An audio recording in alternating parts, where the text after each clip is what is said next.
Hello दोस्तों, मैं आपके लिए एक मैथ बूस्टर बैच लेकर के आया हूँ जो केवल और केवल फ्री है। इसमें कोई पैड नहीं है। मैं फ्री में बैच लेकर के आया हूँ जिसमें मैं सारे मैथ के क्वेश्चन सिर्फ एक या दो लाइन में सॉल्व करने के लिए बताऊँगा। या तो वो भी नहीं लगेगा या तो आपको पेन छूने की ज़रूरत नहीं पड़ेगी। और आप कोई भी कंपटीशन इस ट्रिक से बहुत आसानी से क्रैक कर सकते हैं। मात्र और मात्र 15 से 20 मिनट में, 15 मिनट में 25-30 क्वेश्चन आप करके चले जाएंगे, जिसमें आपको बहुत ज़्यादा समय की बचत होगी। तो आइए हम अपने क्वेश्चन नंबर पहले पे चलते हैं। आइए देखते हैं ये क्या कह रहे हैं कि तीन संख्याएं ऐसी है कि जब उसमें से किसी दो का औसत तीसरी संख्या में जोड़ा जाता है तो प्राप्त परिणाम क्रमशः 180, 168 और 150 होता है। मूल तीन संख्याओं का औसत क्या है? तो देखिए, इसमें ये कह रहे हैं तीन संख्याएं ऐसी है कि जिसमें उनमें से किसी दो का औसत तीसरी से जोड़ा जाता है तो यह संख्याएं प्राप्त होती है। मतलब a प्लस बी का अगर दो संख्याओं का औसत तीसरी में जोड़ दिया जाए तो क्या प्राप्त होता है? 180। इसी प्रकार से आगे सबके सब होंगे। तो इसके लिए एक ट्रिक ये है कि हम करते हैं यहाँ 4 और कोष्टक में कर लेते हैं 3a। ये संख्या है, एक और क्या है, ये संख्या है जो हमें प्राप्त करनी है। ठीक है, तो इसका औसत क्या होगा? तो इसका औसत हम लास्ट डिजिट का 2 गुना करेंगे तो 2 का 0 0 हो जाएगा। 8 का 2 गुना करेंगे, 8 दूना 16, यूनिट डिजिट 6 हो जाएगा। और जो 5 है इसका 2 गुना करेंगे तो ये भी 0 हो जाएगा, अर्थात 6 हो जाएगा। 4 तिहाई 12, 12a बराबर यूनिट डिजिट 6 आना चाहिए। ए का हम ये वह संख्या है जो तीनों का सम है, a प्लस बी प्लस सी है। ये वो संख्या है, हमें वही निकालना है। तो ए का कौन सी संख्या ऐसा रखेंगे यूनिट डिजिट जो गुणा करने पे 6 हो जाएगा? तो ए का कौन सी संख्या रखेंगे जो गुणा करने पे 6 हो जाएगा? तो आइए देखते हैं, टेस्ट कर लेते हैं। तो देखिए, ए का अगर हम 3 रखेंगे तो कितना होगा? 3 में 2 से गुणा करेंगे तो 6, यूनिट डिजिट 6 मिल जाएगा। और 4 दूना 8, यूनिट डिजिट 8 हो गया, नहीं मिलेगा। 5 में 2 को गुणा करेंगे तो 5 दूना 10, यूनिट डिजिट 0 हो जाएगा, नहीं होगा। 6 दूना 12, यूनिट डिजिट 2 हो जाएगा। अर्थात करेक्ट आंसर मेरा कौन हो जाएगा? ए है। इसमें हमने क्या किया है? इसमें हमने ये किया है कि लास्ट का जो डिजिट है 3, इसमें हम 2 से गुणा किए हैं तो 3 दूना 6, और यहाँ पे मेरा यूनिट डिजिट क्या आया? 6। इसमें हम केवल यूनिट डिजिट का सहारा लेकर के इसको हम सॉल्व कर लेंगे, बहुत ज़्यादा गुणागरित करने की ज़रूरत नहीं पड़ेगी। ठीक है, अगर ये मेरा बैच या ये मेरा ट्रिक अगर आपको बेस्ट लगेगा तो आप हमें लाइक करिएगा, कमेंट करिएगा, सब्सक्राइब जरूर करिएगा। ठीक है दोस्तों, आइए हम अपने क्वेश्चन नंबर 2 पे चलते हैं। क्वेश्चन नंबर 2 क्या? तीन संख्याएं ऐसी है कि यदि किसी दो का औसत तीसरी में जोड़ दिया जाए तो प्राप्त योग क्रमशः 168, 174, 180 होता है। मूल तीनों संख्याओं का औसत क्या है? देखिए, ये क्वेश्चन नंबर जैसे 1 था वैसे ही ये भी क्वेश्चन नंबर 2 भी मेरा सेम है। तो इसमें हम 4 अपने तरफ से ले लेते हैं, 4, और यहाँ करते हैं 3a। ठीक है, ये हमारा ट्रिक है मेरा। ये क्या है? ट्रिक है। ये 3a। अब इसका हम 2 गुना करके यूनिट डिजिट लिखेंगे। 8 दूना 16, यूनिट डिजिट 6, 4 दूना 8, यूनिट डिजिट 8, प्लस 0 का 2 गुना करेंगे तो 0 ही है। 8 6 14, यूनिट डिजिट 4 हो गया मेरा। ठीक है, अब देखिए 4 तिहाई 12a बराबर यूनिट डिजिट क्या आया है? 4। अब a का हम क्या मान रखूँ? यूनिट डिजिट ही केवल लेंगे जो गुणा करने पर, 2 से गुणा करने पर यूनिट डिजिट 4 हो जाए। ठीक है, अब आइए हम टेस्ट कर लेते हैं। कितना देर लगेगा? कोई समय नहीं लगेगा। अगर हम 6 लेते हैं, पहला ऑप्शन 6 में 2 से गुणा करेंगे, 6 दूना 12, यूनिट डिजिट 2 हुआ, ये नहीं हुआ। 7 के साथ 7 दूना 14, 7 के साथ 7 दूना 14, यूनिट डिजिट 4 आ गया ना, 14, ये हो सकता है। आइए आगे 4 के 4 दूना 8, यूनिट डिजिट 8 आ गया, नहीं होगा। अब आइए हम क्वेश्चन सी देखते हैं। 9 के 9 दूना 18, यूनिट डिजिट 8 हो गया, नहीं हुआ। अर्थात केवल फॉलो किया केवल सी को, जो मेरा करेक्ट आंसर होगा। आइए अब हम चलते हैं क्वेश्चन नंबर अपने 3 पे। क्वेश्चन नंबर 3 पे देखिए, पहला हम यहीं से देख लेते हैं कि हमारा ये कितना हो जाएगा। 44,444 है ये, और 4,444 ये है। तो अगर इन दोनों को अगर हम जोड़ देते हैं तो 44,000 और 4,000 कितना हो जाएगा, 48,000। ऐसे ही हो जाएगा, मोटा मोटी मैं देख रहा हूँ 48,000 पार हो जाएगा। और 48,000 से ऊपर कोई ऑप्शन नहीं है। 48,000 से कम हो गया, नहीं होगा। 48,000 से कम हो गया, नहीं होगा। 48,000 से कम ऑप्शन हो गया, नहीं होगा। 48,000 से एक ही ऑप्शन है जो मेरा करेक्ट आंसर हो जाएगा, ये इसलिए ऑप्शन ए मेरा करेक्ट आंसर हो जाएगा। एकदम बिल्कुल शॉर्टकट ट्रिक मैं बता रहा हूँ, बेहतरीन ट्रिक जो एग्जाम में आपको बहुत समय बचाएगा। ठीक है, अब आते हैं हम अपने क्वेश्चन नंबर 4 पे। क्वेश्चन नंबर 4 पे 4 नहीं लिखा है तो मैं 4 यहाँ लिख देता हूँ आपको समझने के लिए। ठीक है, समान आयतन वाले दो बर्तनों में क्रमशः 40% और 50% पानी है। बाद में उन्हें दूध से भर दिया जाता है। दोनों के पदार्थ मिलने पर अंतिम मिश्रण में दूध का प्रतिशत क्या होगा। ठीक है, इसमें हम क्या देख रहे हैं, बाद में दूध से भर दिया जाता है, दूध से भर दिया जाता है।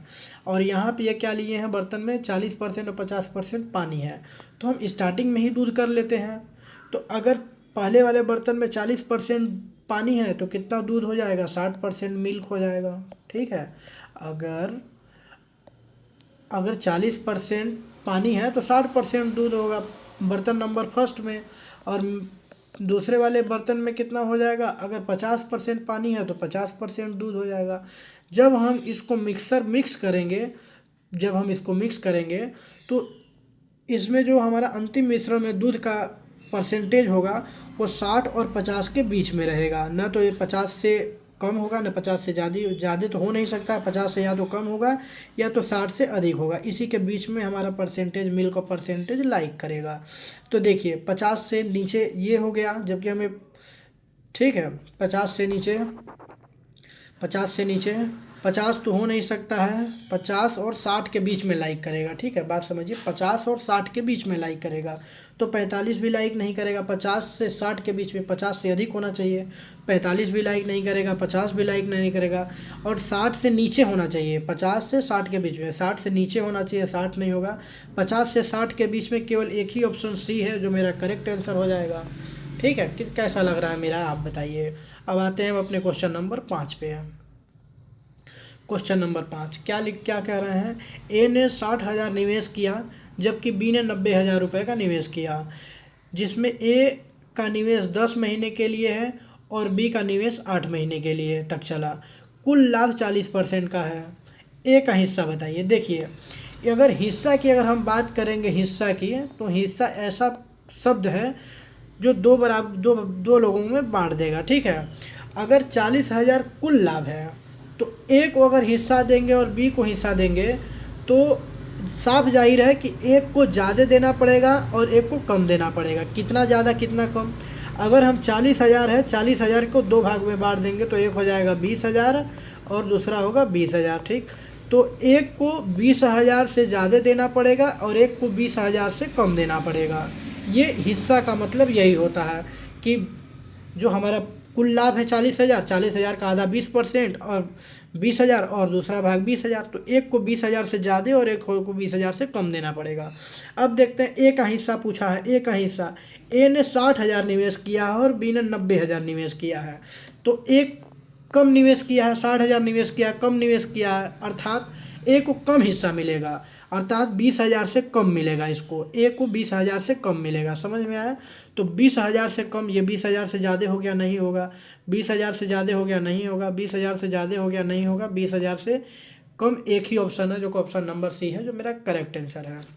आप बताइए कैसा लगा है मेरा ट्रिक।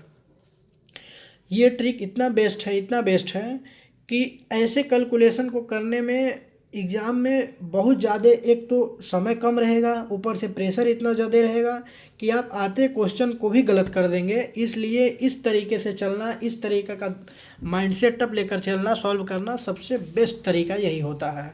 ठीक है, कि समय भी कम लगे और हमारा कैलकुलेशन ना करना पड़े, ताकि फटाफट हो सके सॉल्व। ठीक है, आइए हम क्वेश्चन नंबर 6 पे चलते हैं। देखिए, 300 और 400 के बीच हुए सभी पूर्णांक जिसमें 13 से पूरी तरीके से विभाजित हो, उसका औसत क्या है। देखिए हम आपको बताते हैं, औसत का मतलब यही होता है कि अगर कोई संख्या 10 है और कोई संख्या 20 है, इसका औसत कितना होगा, इनको जोड़ के इसको 2 से भाग देंगे तो ये मेरा लगभग आ जाएगा 15, यही होगा मेरा औसत। तो औसत का मतलब ये है कि बीचों बीच संख्या लाइक करती है, मतलब 450 और 300 के बीचों बीच संख्या लगभग लगभग लाइक करेगी।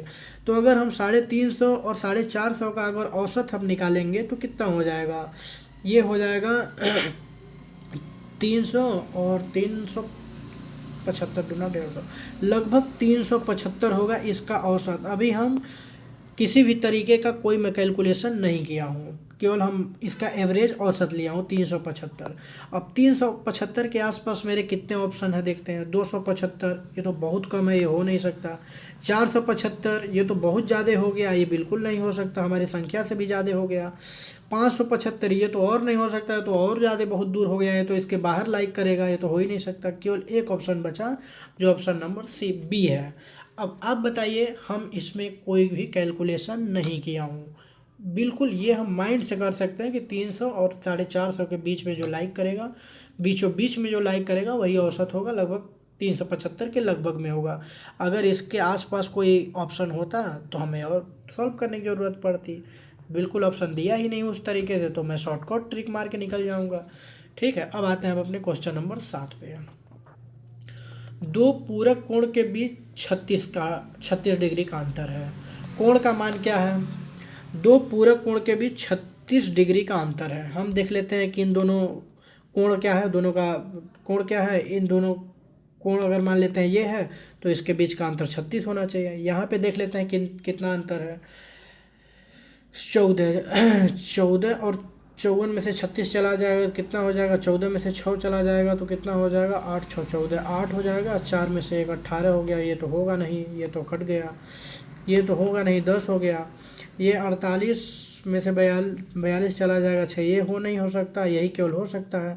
13 में से 7 चला गया, 6, और 5 में से 2 चला गया, 3, 36 डिग्री का अंतर। केवल ऑप्शन है, कुछ किए ही नहीं, केवल मैंने घटा करके आंसर पा गया। अब ठीक है, अब आते हैं क्वेश्चन नंबर 8 पे। क्वेश्चन नंबर 8 देखिए, यहाँ पे क्या कर रहे हैं, साइन ए बराबर ये दिया है, ठीक है, साइन ए बराबर 2x बटे 1 प्लस एक्स स्क्वायर, और अब हमें 10 निकालना है, 10a निकालना है। तो देखिए, एक हम त्रिभुज लेके आपको बताते हैं। साइन का मतलब क्या होता है, साइन अगर इसको हम ए मान लेते हैं, साइन ए का मतलब लंब बटे कोण, ठीक है, साइन का मतलब लंब बटे कोण। और 10 का मतलब क्या होता है, लंब बटे आधार।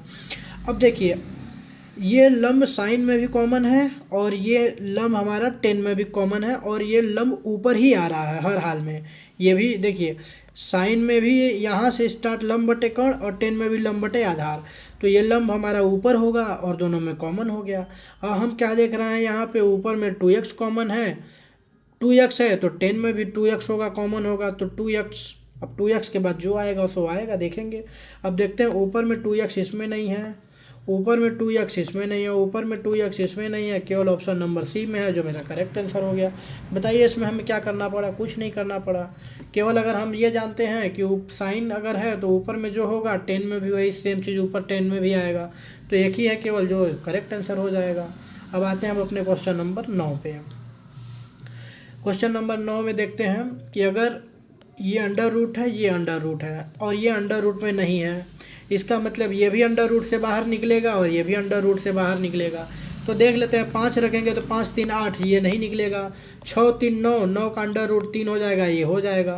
8 3 11, ये भी अंडर रूट नहीं निकलेगा। 7 3 10, ये भी अंडर रूट से बाहर नहीं निकलेगा, केवल एक ही ऑप्शन, केवल बी अंडर रूट से बाहर निकल रहा है, इसका मतलब यही आंसर हो गया। बाकी कोई ऑप्शन दिया ही नहीं इस तरीके से, बिल्कुल पेन चलाने के लिए ज़रूरत ही नहीं है। अब आते हैं अपने क्वेश्चन नंबर 10 पे। क्वेश्चन नंबर 10 सेम वही चीज़ आ गया, साइन ए बराबर 3/5, साइन ए बराबर 3, देख लेते हैं बना के, साइन ए बराबर 3/5, तो ये क्या हो जाएगा, 3 4 5, ये ट्रिपलेट होता है 3 4 5 का, हमें पता होना चाहिए ट्रिपलेट। अब ये का ए अगर दूसरे चतुर्थांश में लाई करता है, दूसरे चतुर्थांश में ए एस साइन और कोसेक ये पॉजिटिव होते हैं, ठीक है, ये पॉजिटिव होते हैं। साइन और कोसेक में क्या कर रहे हैं, दूसरे चतुर्थांश में हो तो साइन ए गुणते सेक ए का मान, साइन ए का मान क्या होता है, साइन ए पॉजिटिव रहेगा, ठीक है। और सेक ए यहाँ पे है निगेटिव हो जाएगा, क्योंकि है नहीं, सेक ए निगेटिव होता है। तो अगर हम पॉजिटिव में अगर निगेटिव का गुणा करेंगे तो ये नेगेटिव होगा। ऑप्शन में देख लेते हैं निगेटिव कौन सा है, केवल ऑप्शन नंबर बी है जो मेरा करेक्ट आंसर हो जाएगा। बिल्कुल पेन चलाने के लिए ज़रूरत केवल बस दिमाग में होना चाहिए, सारी चीज़ें बिल्कुल आप आसानी से कर जाएंगे। अब आते हैं हम अपने क्वेश्चन नंबर 11 पे। क्या लिख रहे हैं, एक 50 मीटर ऊंचा टावर है, उसके शीर्ष से पास की इमारत के ऊपर और नीचे के अवनमन कोण क्रमशः 30 डिग्री और 45 डिग्री हैं। इमारत की ऊंचाई और टावर से दूरी ज्ञात कीजिए, ठीक है। चलिए एक बार एक लाइन में भी देख लेते हैं। क्या कर रहे हैं, 50 क्या कर रहे हैं ये कि 50 मीटर ऊंचा टावर है, 50 मीटर ऊंचा टावर है के शीर्ष से पास की इमारत के ऊपर से, पास में कोई इमारत है, ठीक है, के शीर्ष से पास की इमारत के ऊपर और नीचे, के ऊपर और नीचे, ठीक है, के ऊपर और नीचे, के ऊपर यहाँ पहले के ऊपर 30 डिग्री का अवनमन कोण बनता है, तो ये हो जाएगा 30 डिग्री और ये हो जाएगा 45 डिग्री। अगर ये 45 है तो ये भी 45 हो जाएगा, 45 डिग्री, अर्थात ये दोनों बराबर हो जाएंगे। ये 45 है तो ये 50 है, तो ये भी 50 मीटर की दूरी हो जाएगा, अर्थात इससे दूर, इस टावर से दूरी कितना हो जाएगा, 50। 50 ऑप्शन में कहाँ दिया है, केवल ऑप्शन नंबर ए में दिया है, बाकी किसी में नहीं दिया है, ठीक है। कितना हम कोई भी तरीके से हम सॉल्व कर ही नहीं रहे हैं, केवल बस ऑप्शन देख के मार रहे हैं टिक, जो मेरा करेक्ट आंसर हो रहा है। अब आते हैं हम क्वेश्चन नंबर 12 पे।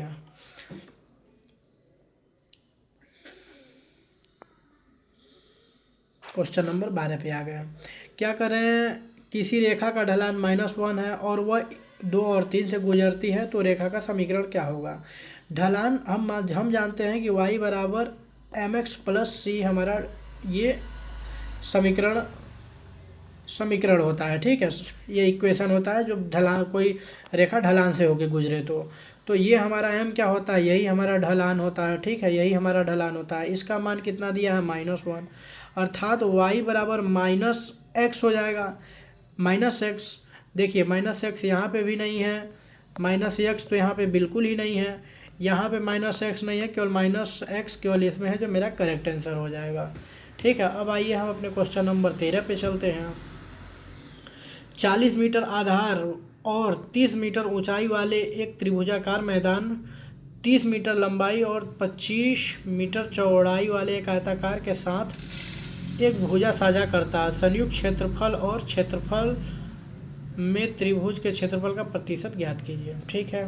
40 मीटर और 30 मीटर ऊंचाई वाला एक त्रिभुजाकार मैदान है, ठीक है, त्रिभुजाकार मैदान है, तो इसका क्षेत्रफल क्या हो जाएगा, 1/2 गुणते 40 गुणते 30, ये हो जाएगा त्रिभुज का। और क्या बोल रहे हैं, 40 और इसके बाद ये क्या करें, 40 मीटर लंबाई और 25 मीटर चौड़ाई वाले आयत है के साथ साझा करता है, आयत के साथ। तो आयत का क्या हो जाता है, आयत का होता है लंबाई गुणते चौड़ाई, तो 40 गुणते 25, ये हो गया हमारा, यही क्षेत्रफल हमारा निकलेगा दोनों को मिला करके। तो ये कितना हो जाएगा, ये हो जाएगा 20, 3 दूना 6, 600 + 25 चौका 100, 1000, 1600 हमारा आना चाहिए क्षेत्रफल। ये आया 1600 क्षेत्रफल, जो मेरा ये हो गया, ये तो बिल्कुल हुआ ही नहीं, कोई में आया ही नहीं। अब मेरा बाकी हमें निकालने की क्या ज़रूरत है, एक ही से मेरा मिल गया तो बिल्कुल सही हो गया, ठीक है, क्षेत्रफल से मेरा काम हो गया। तो अब आते हैं हम अपने क्वेश्चन नंबर 14 पे। अब देखिए, ये लगभग ऐसा क्वेश्चन है जिसमें बच्चे बहुत ज़्यादा परेशान होंगे और बहुत ज़्यादा परेशान भी होंगे, और ऐसे क्वेश्चन में बहुत ज़्यादा एग्जाम में समय लेकर के चले जाएंगे। कुछ बच्चे ऐसे होंगे जो इसको छोड़ देंगे, छोड़ने वाले बच्चे बहुत होशियार बनेंगे, बहुत अच्छे होंगे।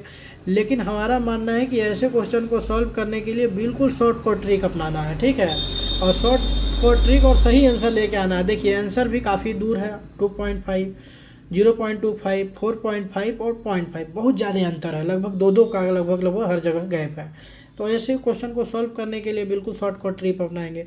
देखिए सभी जगह 4 अंक के बाद दशमलव है, 4 अंक के बाद इसमें भी है, 4 अंक के बाद इसमें भी है, 4 अंक के बाद इसमें भी है, 4 अंक के बाद इसमें भी है, 4 अंक के बाद इसमें भी है, 4 अंक के बाद इसमें भी है। अर्थात एक तरीका ये है कि सब में 4 अंक के बाद दशमलव है। तो अब हमारा मेरा सॉल्व करने का तरीका बिल्कुल अलग हो गया अब हमें, ठीक है। अब देखिए 33 से लगभग ये 66 है, 2 बार में कट गया, ठीक है। हमें दशमलव का झंझट ही खत्म हो गया क्योंकि सब में 4 अंक के बाद दशमलव है, 2 हो गया, ठीक है। अब देखिए यहाँ 2 दूना 4, 4 से ये हम लगभग मान लेते हैं कि 8.88 होता तो कितना होता, 4 दूना 8, लगभग 2 बार कट जाता, ठीक है, लगभग 2 बार कट जाता। अब देखिए ये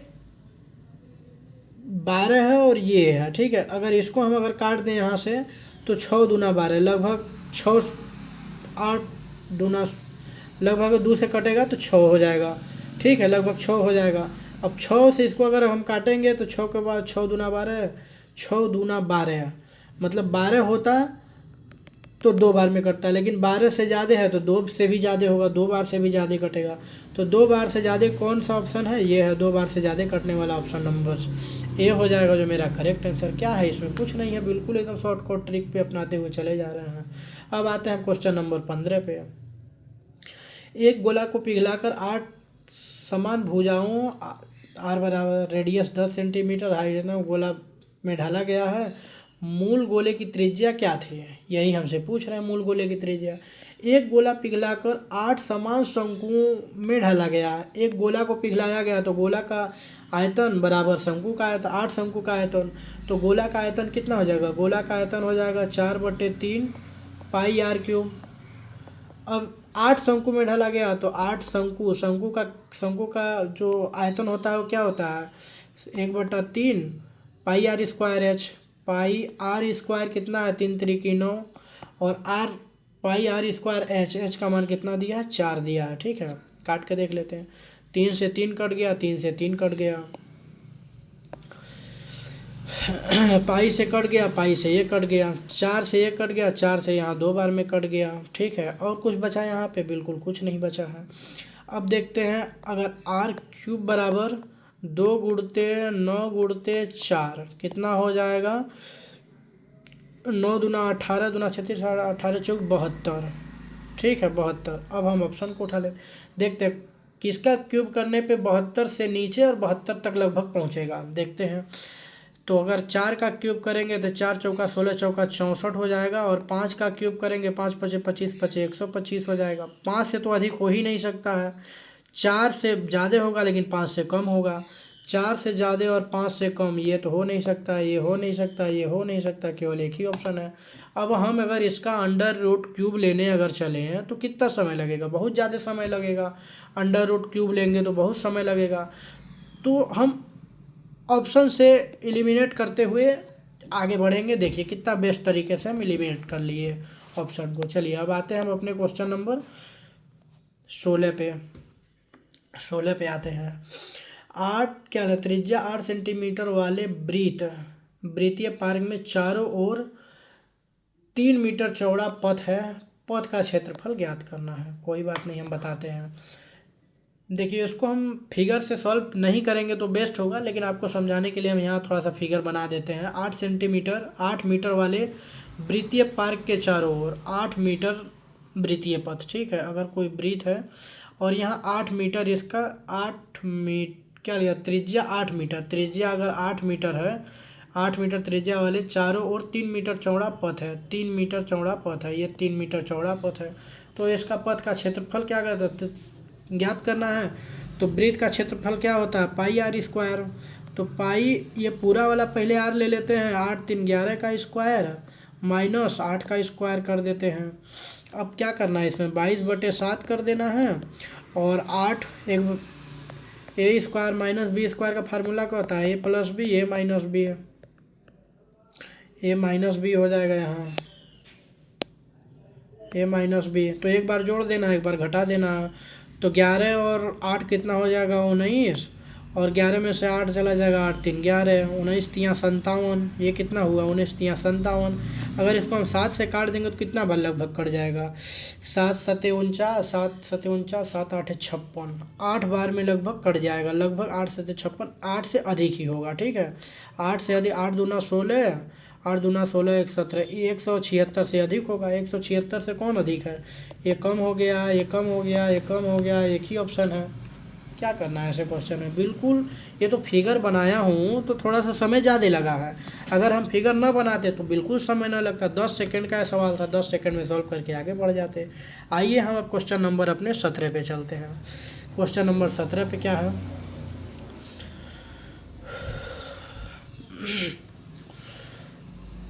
क्वेश्चन नंबर 17 से देखिए, जो भी क्वेश्चन है ये थोड़ा सा इम्पोर्टेंट क्वेश्चन है, थोड़ा सा इसमें आपको दिमाग लगा के चलना है, और दिमाग लगाएंगे तो बहुत बढ़िया हो जाएगा। ठीक है, बिल्कुल तरीके से सॉल्व हो जाएगा। देखिए क्या है, छात्रों की एक निश्चित संख्या वाली कक्षा में यदि 30 केजी भार वाले एक छात्र को शामिल किया जाता है, 30 केजी भार वाले छात्र को शामिल किया जाता है तो कक्षा के औसत भार में 1 की वृद्धि हो जाती है, तो 1 की वृद्धि हो जाती है। ठीक है, यदि 30 केजी भार वाले एक और छात्र को शामिल किया जाता है तो कक्षा के औसत भार में मूल औसत से इतना की वृद्धि हो जाती है। क्या बोल रहे हैं, इतना की वृद्धि हो जाती है। ठीक है, इतना की वृद्धि हो जाती है।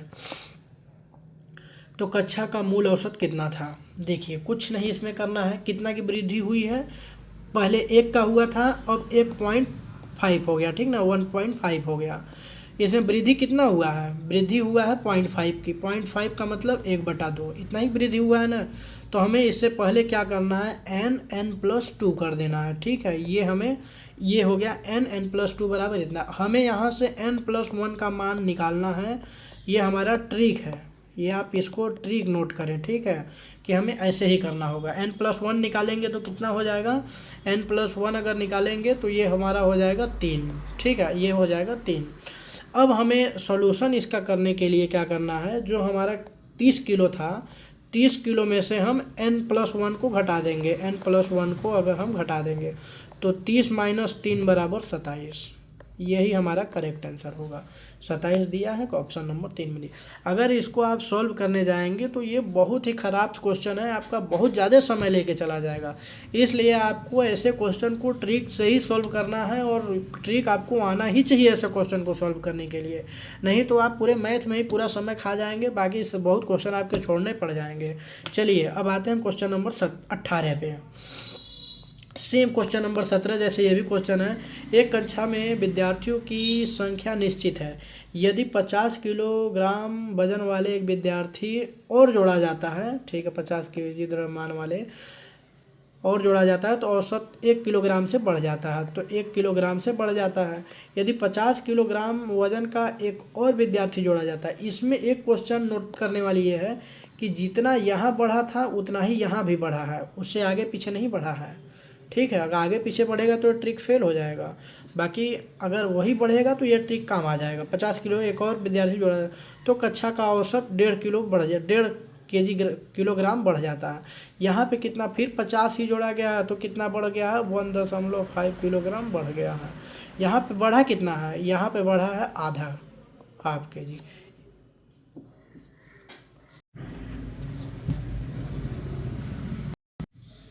किसी कारण बस डिस्कनेक्ट हो गया था, तो अब बाकी कंटिन्यू करते हैं। तो देखिए यहाँ भी 50 बढ़ा है यहाँ पे, लेकिन यहाँ पे एक्चुअल कितना बढ़ा है, सेकंड वाले में आधा। तो हमें करना क्या है, ट्रिक क्या, हमारा ट्रिक क्या बताए थे, ट्रिक बताए थे n+2, ये हमारा इतना आ गया। ठीक है, तो यहाँ से हमें n+1 का मान निकालेंगे, तो ये निकाल के ट्राई कर लीजिए कितना आएगा, 3 आएगा। आप ट्राई करिएगा, मैं बता रहा हूँ इतना ही आएगा। ठीक है, अर्थात इसको कुछ नहीं करना, n+1 निकालने के लिए इन दोनों को जोड़ देना है। ठीक है, अब हमें निकालना क्या था, हमें कक्षा का मूल औसत निकालने के लिए 50 जो दिया हुआ डाटा है 50, उसमें से हमें n+1 को घटा देना है। तो 50 में से अगर 3 घटा देंगे तो कितना हो जाएगा, 47 हो जाएगा, जो मेरा करेक्ट आंसर हो जाएगा। ठीक है, अब आते हैं हम अपने क्वेश्चन नंबर 19 पे। क्वेश्चन नंबर 19 करने के लिए ये भी क्वेश्चन नंबर 17 और 18 के जैसे सेम है। ठीक है, तो आइए मैं इसको हम बता रहे हैं। क्वेश्चन नंबर 18 क्या कर रहा है, कक्षा में छात्रों की एक निश्चित संख्या में क्या कर रहा है, एक कक्षा में छात्रों की निश्चित संख्या 40 केजी द्रव्यमान का वजन का एक छात्र शामिल किया जाता है तो कक्षा का औसत वजन 1 किलोग्राम बढ़ जाता है। यदि 40 किलोग्राम वजन का एक और छात्र शामिल किया जाता है तो कक्षा का औसत मूल औसत से इतना बढ़ जाता है, मूल औसत से बढ़ जाता है। ठीक है, एक सेकेंड। तो दोस्तों देखिए यहाँ पे क्या है, यहाँ पे है कि पहले 40 किलो बढ़ा था, 40 किलोग्राम वाला एक आदमी बढ़ा था तो उसका औसत वजन में 1 किलो की वृद्धि हुई थी। फिर 40 किलो का एक बंदा और जुड़ा था तो फिर उसके मूल औसत से 1.5 केजी बढ़ गया था। तो यहाँ पे हम देखें कि मूल औसत से कितना बढ़ा है, 1/2 बढ़ा है। तो 1/2 ये वैल्यू है किसका, यही ट्रिक है, ये ट्रिक कितना हो जाएगा, n/n+2 हो जाएगा। यहाँ से हमें n+1 का मान निकालेंगे तो ये कितना हो जाएगा, ये हो जाएगा 3। अब हमें निकालना क्या है, कक्षा का मूल औसत वजन, जो हमें 40 में से इस 3 को घटा देंगे तो कितना हो जाएगा, 37, जो मेरा करेक्ट आंसर है, ऑप्शन नंबर सी है। ठीक है, ठीक है दोस्तों। तो देखिए क्वेश्चन नंबर 20 मेरा ये है कि अगर छात्रों की एक निश्चित संख्या वाली कक्षा में 76 किलो द्रव्यमान वाले एक छात्र को जोड़ा जाता है तो कक्षा का औसत वजन 1 किलो बढ़ जाता है। यदि 76 किलो द्रव्यमान वाले एक और छात्र को जोड़ा जाता है तो कक्षा का औसत वजन मूल औसत वजन से 1.81 किलोग्राम बढ़ जाता है तो कक्षा का मूल औसत बताना है।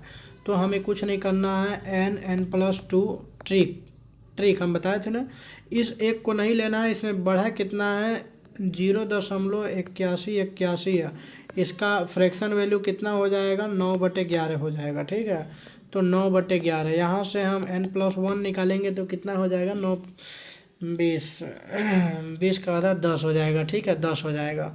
तो संख्या का मूल औसत निकालेंगे, 76 माइनस n+1 करेंगे तो 76 माइनस 10 बराबर 66, जो मेरा correct answer option number B है।